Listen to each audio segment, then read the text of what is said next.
Bienvenue dans Ma Coop, le podcast de la coopérative Sodial qui part à la découverte des producteurs et des productrices de lait, des collaborateurs et collaboratrices partout en France. Grâce à leurs témoignages, vous plongerez dans les coulisses de leur quotidien. Je suis Christine et je vous invite à sillonner avec moi les routes de France à la rencontre de celles et ceux qui font la richesse et la diversité de notre coopérative. Pour ne louper aucun épisode, je vous invite à vous abonner. Je suis heureuse de vous retrouver pour partager un moment avec vous en compagnie de mon invitée, Véronique. Alors, Véronique travaille pour la coopérative Sodial et elle va nous raconter comment son rêve d'enfant est devenu une réalité, comment sa passion l'a conduite au fil des années à faire des choix. Je suis sûre que son histoire ne vous laissera pas indifférent. Je vous souhaite une belle écoute. Alors, bonjour Véronique, je suis contente de t'accueillir. Bonjour Christine, je suis ravie d'être là. On s'est rencontrés, Véronique, sur différentes occasions. J'ai décelé en toi quelqu'un avec une énergie incroyable et une passion, en fait, qui nous donne envie d'en savoir plus. Alors, pour commencer, ce que j'aimerais, c'est que tu te présentes de la manière dont tu le souhaites pour que les auditeurs et auditrices en sachent plus sur toi. Bien, donc Véro, je suis effectivement, on peut le dire, passionnée du fromage. Voilà, on dit souvent le fromage c'est la vie. Pour moi, c'est totalement ça. J'aime à dire que je suis née dans une cuve et je jouais à la marelle dans les tunnels d'affinage. Depuis toute petite, aussi bien du côté français que du côté suisse, parce que j'ai la double culture. Et puis j'avais toujours dit un jour tu seras fromagère, un jour tu seras fromagère, mais j'avais le souhait de faire d'autres choses. D'avoir d'autres compétences transversales. Donc j'ai fait d'autres études, des études de langue, des études de commerce international. J'ai travaillé dans un gros groupe, voilà. Et puis à 35 ans, j'ai décidé de faire ma reconversion professionnelle, rêver, mon rêve de petite fille qui se réalisait. Donc j'ai fait un CQP de fromagerie. J'ai travaillé en fromagerie crèmerie et j'y suis restée quelques années. Et puis désormais, depuis bientôt 2 ans, j'ai intégré le groupe Sodial pour ma plus grande joie. Et c'est vrai que ce qui me tient tout le temps, c'est la passion du fromage. Je pense fromage tout le temps et je pourrais en parler des jours et des nuits. Ok, mais comment t'as fait pour avoir cette culture fromagère ? Alors, de moi-même, depuis toute petite, j'essayais de comprendre. J'allais voir comment on fabriquait le fromage dans les fermes, en Suisse, en France. Je m'intéressais, je posais tout le temps des questions. Je lisais beaucoup de livres sur les fromages. Et puis après, lors de ma formation, j'ai pu rentrer vraiment dans le vif du sujet et avoir le côté plus vraiment technologique, microbiologique, l'affinage, etc.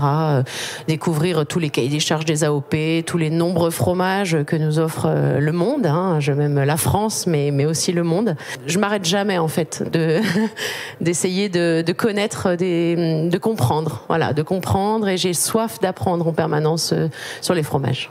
Et est-ce que tu en as déjà fabriqué un de fromage ? Oui, j'ai déjà fabriqué des fromages. Dis-nous. Oui, j'ai déjà fabriqué. J'ai fait les 3 laits parce que c'est. Ça veut dire quoi les 3 laits ? Alors c'est la vache, la chèvre et la brebis. Parce qu'en France, c'est principalement les 3 laits que nous utilisons pour les fromages. Et c'est vrai que j'avais fait le souhait. J'estime que quand on doit vendre, acheter à des producteurs, affiner et revendre après à des clients et parler des fromages, il faut comprendre le produit. Donc je suis allée fabriquer des petits chèvres fermiers, du lactique, des petites tomètes. J'ai fabriqué de l'étiva en Suisse. J'ai fabriqué de la brebis, pareil, lactique, tomate. Voilà, sur des petits producteurs fermiers, sauf l'étiva qui était un peu plus grand, plus de l'artisanal. Mais voilà. Et c'est lequel ton préféré ? C'est très difficile comme question. On a un top 3, des fromages qu'on adore plus que tout quand même. Alors je suis très pâte pressée cuite, donc je suis voilà, j'aime beaucoup les comtés, les Beaufort pour rester ou les pâtes pressées cuites suisses, voilà, les l'étiva notamment.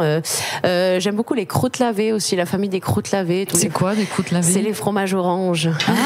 Et pourquoi ils sont oranges d'ailleurs ? Alors ils sont oranges pour la simple et bonne raison qu'ils sont lavés, d'où leur nom, et en fait on leur rajoute de l'eau, du sel et parfois de l'alcool dans certaines appellations, type les poisses par exemple, ce qui fait qu'en on va développer des ferments du rouge, ce qu'on appelle des ferments du rouge. Je t'épargne le nom, on va dire scientifique de ce ferment, qui va en fait donner cette couleur orange au fromage. Et parfois, on peut rajouter, certaines appellations autorisent à rajouter ce qu'on appelle le roku, qui est une petite baie qu'on trouve en Amérique centrale et voilà, qui est tout à fait autorisée dans les cahiers des charges. Et qui colore, qui donne cette et jolie qui colore également de manière naturelle. Voilà. C'est ça. Mais c'est principalement, effectivement, le fromage, c'est de la chimie. Hein. C'est vraiment de la chimie, c'est le savoir-faire du fromager, de l'affineur, c'est de la vie. C'est une vie et c'est un produit vivant. Exactement. Et c'est vraiment l'alliance pour moi de la vie et du savoir-faire. Il n'y a pas de lait si l'animal ne donne pas, si la vache, la chèvre, la brebis ne donne pas la vie. Il n'y a pas de lait. Et derrière, on est sur la vie en permanence. On est sur des micro-organismes qui vont s'affronter sur la croûte d'un fromage, c'est comme un microcosme en fait. Et voilà, moi je trouve ça fascinant. Alors on voit la passion. Alors vous voyez pas ses yeux, mais il pétille. Hein, donc, on sent la passion. Et moi, ce que j'aimerais comprendre, en fait, c'est dans ton parcours, tu as changé de vie. En fait, qu'est-ce qui t'a animé à chaque fois? Comment c'est venu? Est-ce que c'est la vie en fait qui t'a fait faire ces choix, ou est-ce que c'est toi qui avais une idée fixe quelque part et qui savais où tu voulais aller et tu as saisi des opportunités, ou tu as pris en fait les bons tournants au bon moment? Deuxième option. Deuxième option, c'est vraiment des choix que j'ai faits. Je n'ai pas subi quoi que ce soit. C'est vraiment des choix. J'avais depuis toute petite eu des idées très fixes sur mon parcours professionnel. Et donc, c'est pour ça que le fromage, je savais que j'allais y venir un jour concrètement, au-delà du côté amateur. Voilà. Je voulais vraiment basculer dans le côté professionnel, mais voilà, comme je t'expliquais, j'avais le choix, j'avais vraiment la volonté de faire d'autres choses, parce que j'aime beaucoup aussi les langues étrangères, j'aime l'international, et donc je voulais faire tout ça avant, et puis après pour me donner le choix en fait de pouvoir ce qui m'a aussi permis d'intégrer le groupe aussi. Voilà, ce parcours m'a permis d'arriver aussi ici. Très bien. Au quotidien, quelles sont tes valeurs qui t'animent? La passion, vraiment, j'ai du mal à me freiner en fait là-dedans. L'enthousiasme, l'enthousiasme parfois un peu débordant, je l'avoue. Le fait d'être entière en fait et d'être sincère dans ce que je fais. Entendu. Depuis 2 ans ou 1 an et demi, tu as intégré la coopérative. Tu as fait plusieurs postes, je crois, en plus dans la coopérative. Mais c'était pas forcément tout de suite en lien avec le fromage directement. Mais tu avais toujours une idée fixe. Est-ce que tu peux nous raconter? J'avais toujours une idée fixe. Effectivement, donc quand j'ai décidé d'arrêter de travailler en fromagerie-crèmerie, je me suis dit pourquoi pas allier en fait tout ce que tu as fait avant. Tout mon passé, mon CV, on va dire mon passé professionnel avant le CQP, mais rester dans le fromage. Et pour moi, la coopérative, c'était une évidence, car pour moi, il est très important qu'on soit justement une coopérative. Tout ce rapport avec nos éleveurs, c'est très très important pour moi. Et du coup, donc j'avais l'opportunité pour moi, Entremont. Je suis donc en Haute-Savoie, chez Entremont. Donc je voulais absolument rencontrer chez Entremont. Et puis une opportunité, proposée. C'était un CDD, c'était un remplacement de congé maternité à la base, congé parental par la suite. C'était un poste, qui j'étais donc au début, je rentrais en tant qu'assistante commerciale GMS France. Alors GMS, tu sais, tout le monde ne sait pas ce que ça veut dire. Grande et moyenne surface. Voilà. Donc du coup, je suis restée 15 jours sur ce poste et ma responsable m'a basculé, au bout de 15 jours, en tant que coordinatrice commerciale Europe pour le côté justement international, l'utilisation des langues étrangères, toute la partie aussi purement commerce international. Et puis j'avais un peu plus aussi je commençais à déjà commencer à parler du produit, notamment avec les directeurs de l'Europe.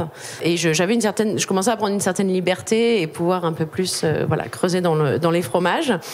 Et puis, au bout très rapidement, j'avais émis le souhait de rester, en fait, dans la coopérative. Et puis, un poste s'est créé au marketing Europe. Et donc, j'ai postulé. Donc, j'ai commencé en octobre 2022 au service du marketing international Europe. Et je m'occupe de toute la partie partie offre marque de distributeur sur l'Europe et la grande Europe. Par la force des choses, ça s'est fait, voilà, ça se fait de manière assez naturelle, pour ma plus grande joie. La partie un peu expertise fromagère. Donc c'est vrai que je commence à toucher un peu plus vraiment sur le produit, à pouvoir parler en fait des fromages, que ce soit de l'histoire des fromages, de la fabrication, d'organiser des dégustations, de tous les accords qu'on peut faire avec les fromages. C'est incroyable tous les accords qu'on peut faire avec les fromages. Et du coup, c'est assez magique. C'est assez magique, hein, ouais. Oui. Et alors, est-ce que tu peux nous dire, tu n'avais pas de formation en marketing, mais c'est quoi ton quotidien alors ? Qu'est-ce que tu fais tous les jours ? Alors, je vais aussi bien, donc je vais soutenir en termes de marketing vraiment les commerciaux sur l'Europe. Pour développer référencer des nouveaux produits avec les emballages, ou alors changer les emballages, tout simplement pour que ce soit la qualité, que ce soit à la demande du client, que ce soit.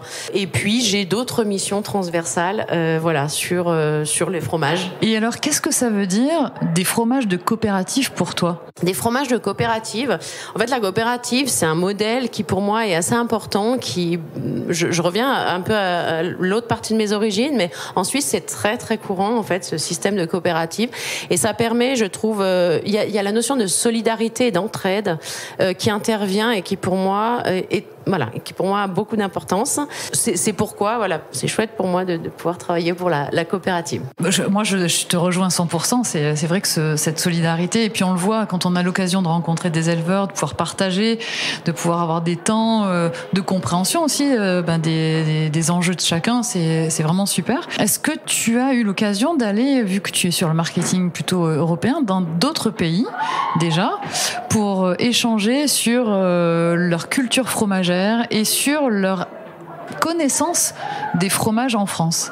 Oui, en Suisse, bien sûr. Je connais très très bien la culture fromagère et la façon dont ils comprennent le fromage et qu'ils le vivent. C'est un peu une religion aussi, comme en France, on a ce côté-là. L'Italie également. L'Angleterre, j'ai eu l'occasion, quand j'étais déjà dans la coopérative, on m'avait demandé d'être jury à l'ICDA au UK, donc qui est l'International Cheesy and Dairy Awards dans le nord de l'Angleterre. Donc j'ai pu échanger avec des personnes, avec des Anglais dans le monde du fromage, et c'était tellement enrichissant parce que j'ai pu moi donner mon feedback et tout mon savoir français, et eux ils m'ont donné à l'inverse en anglais sur les fromages anglais qui sont aussi très très bons. Et puis j'ai fait l'Allemagne aussi, et puis l'Islande. Ça peut paraître, mais je suis allée fabriquer du skyr dans le nord de l'Islande. Voilà. Entendu, super. Voilà. Super expérience en tout cas. Oui.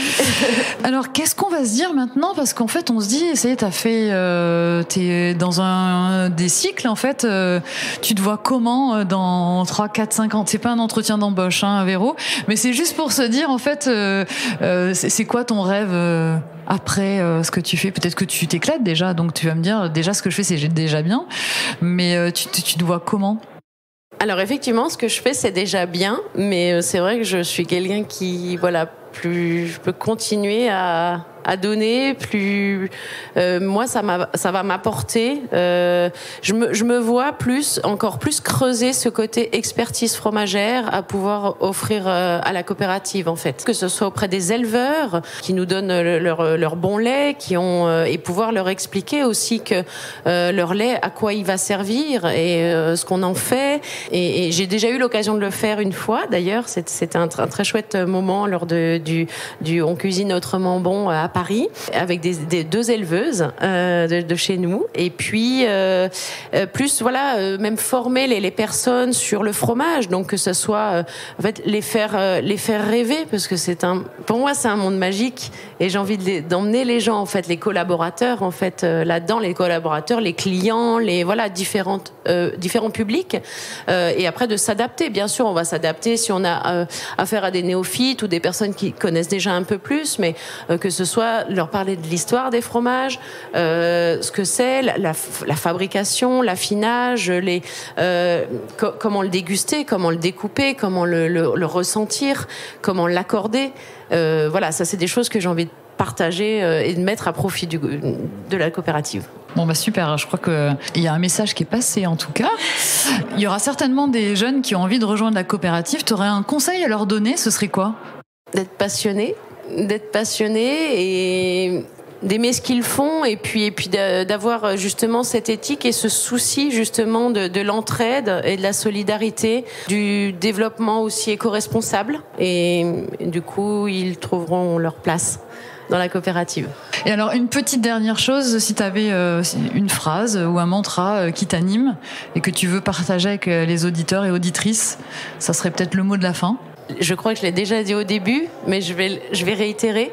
Le fromage, c'est la vie. En tout cas, c'est la mienne. Ok, super conclusion, c'est vraiment super. Et on va te souhaiter plein de bonnes choses, Véro. On te souhaite surtout de continuer à aimer les fromages, d'en découvrir toujours, parce que on apprend toujours au fil de la vie. Oh oui. Et puis peut-être d'aller dans de nouveaux pays pour explorer d'autres cultures fromagères. Mais en tout cas, merci pour ton engagement pour la coopérative. Et puis, je te souhaite plein de bonnes choses. Merci Christine. Merci à toi.